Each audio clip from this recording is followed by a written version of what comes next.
Virginia Apgar Clark nació en New Jersey, Estados Unidos, el 7 de junio de 1909. Fue la hija de Helen Clark y Charles Emory Apgar, investigador de electricidad, ondas de radio y publicador de varios artículos de astronomía. Era la menor de 3 hermanos, pero su hermano mayor murió a los 3 años de tuberculosis y el otro hermano padecía de esquema crónico. Se cree que en su hogar, que hubiera frecuentes visitas médicas a sus hermanos enfermos, sumó la influencia para que estudiara la carrera de medicina. Apgar estaba decidida a ser cirujana y trabajó en un internado quirúrgico en Columbia. Sin embargo, el Dr. Alan Whipple, jefe de cirugía, la persuadió para no continuar en esta especialidad por 2 razones.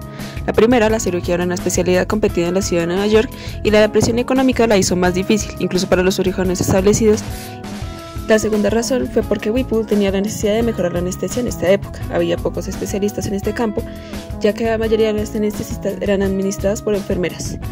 Apgar no era rica y no era casada, y esto la dejaba en una gran desventaja. Empezó a trabajar con la enfermera de anestesia en jefe en este hospital de Columbia el 1 de enero de 1937. Viajó a Madison, Wisconsin y estuvo como visitante en el departamento de anestesia, el primero y más importante departamento de anestesia del país. Sin embargo, se le excluía de las actividades de médicos hombres, lo cual le molestaba. Apgar regresó a Columbia como directora de la división de anestesia en 1938. Su plan era igual al del departamento del Dr. Waters: educar a los estudiantes de medicina para atraer excelentes médicos. Para el reclutamiento era difícil porque la administración de anestesia se consideraba como un trabajo para enfermeras. Apgar era el único miembro del personal y la carga del trabajo aumentó considerablemente después de 1940 debido a que muchos médicos se incorporaron al ejército. A pesar de ello, después de la Segunda Guerra Mundial, se alivió el problema de la falta de personal y la anestesia empezó a ser considerada como una especialidad. La doctora Apgar abordó una nueva fase durante su estadía en la Universidad de Columbia, en el Salem Hospital for Women, en la anestesia obstétrica. En esta época, la mortalidad materna en los Estados Unidos era muy alta, ya que la anestesia obstétrica era un aspecto muy descuidado, así que ella dedicó 10 años a la evaluación del recién nacido y desarrolló el programa de enseñanza para los residentes que debían pasar 2 meses en anestesia obstétrica. En aquella época, los anestesiólogos de Columbia acostumbraban desayunar reunidos en la cafetería del hospital. Un día, un estudiante de medicina mencionó la necesidad para evaluar al recién nacido. Apgar dijo: "Eso es fácil, tú iniciaste el camino". Tomó un pedazo de papel y escribió 5 actos de la puntuación Apgar. Desde entonces empezó a usarse en las salas de obstetricia. Esta puntuación se presentó en el Congreso Internacional de Anesthesia Research Society y fue publicada en 1953. Inicialmente hubo resistencia para aceptarla, pero finalmente se aceptó y ahora se usa en todo el mundo. Los signos son los siguientes. Primero, frecuencia cardíaca. Es el más importante para diagnóstico y pronóstico. Entre 100 y 140 se considera como buena y se le dará una puntuación de 2. Si es menor de 100 se le dará una puntuación de 1 y si no se puede medir, su valor será de 0. El segundo es esfuerzo respiratorio. Si no se puede medir 60 segundos después del nacimiento, se califica con 0. Si un niño respira y llora vigorosamente, se le califica con 2. Y si existe una respiración irregular o superficial, se equivale a 1. La tercera es respuesta de los reflejos. Se anota si existe una respuesta a alguna forma de estimulación para obtener gestos, estornudos o tos. El cuarto se trata del tono muscular. Un niño completamente flácido obtiene una puntuación de 0. Con un buen tono o flexión espontánea de brazos y piernas, se obtiene una puntuación de 2. Y por último está el color. Este es por mucho el signo menos confiable, ya que todas las personas tienen cianosis al nacer. La desaparición de cianosis depende de los signos anteriores: el esfuerzo respiratorio y la frecuencia cardíaca. Muy pocos niños logran la puntuación de 2 para este signo y muchos reciben 0 a pesar de su excelente puntuación en otros signos. Por otra parte, hay muchos niños que por razones desconocidas persisten con manos y pies cianóticos por varios minutos a pesar de una excelente ventilación y recibir oxígeno.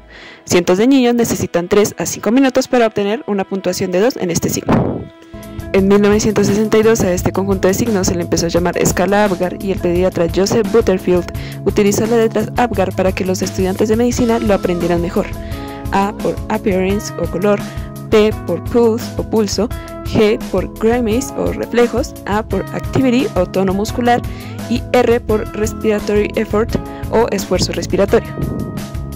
Apgar fue la primera en cateterizar una arteria umbilical y la aurícula derecha a través de la vena umbilical del recién nacido.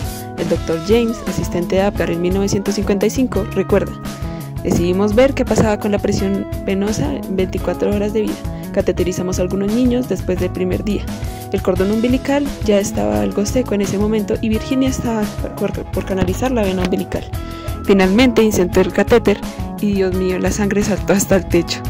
Él pensó que estaba en la aorta y ella contestó para nada, por supuesto que no. Sacó el catéter y salió un chorro de sangre. Así logramos la primera cateterización de la arteria umbilical.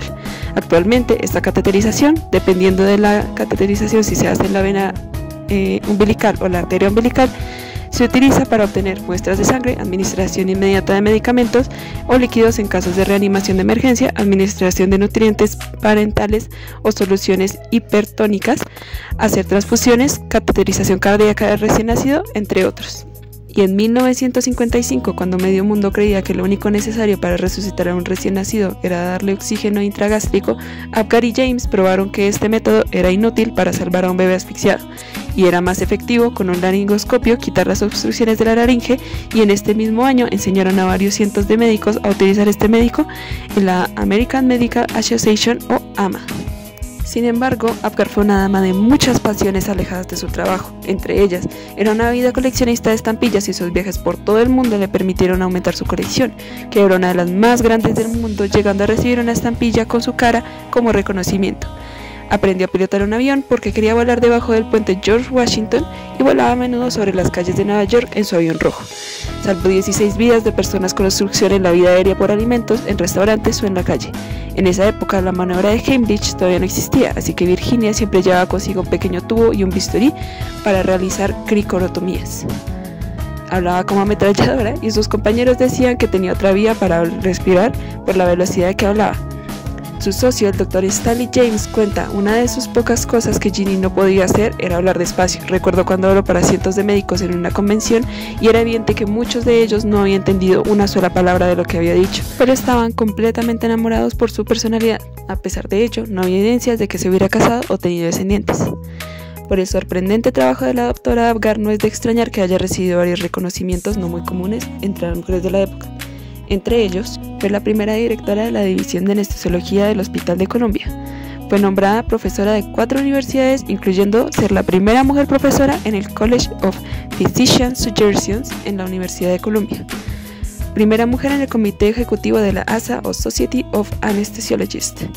Fue la primera mujer en recibir una medalla de oro por servicio distinguido en medicina y del Colegio de Cirujanos de la Universidad de Columbia. Escribió el libro Is My Baby Alright en 1973 como guía para los padres sobre los cuidados del recién nacido, métodos seguidos por los pediatras para explicar a sus madres cómo implementar estos cuidados. Recibió 3 doctorados, incluyendo el Board Certification of American Society of Anesthesiologists, siendo la segunda mujer en recibir este diploma.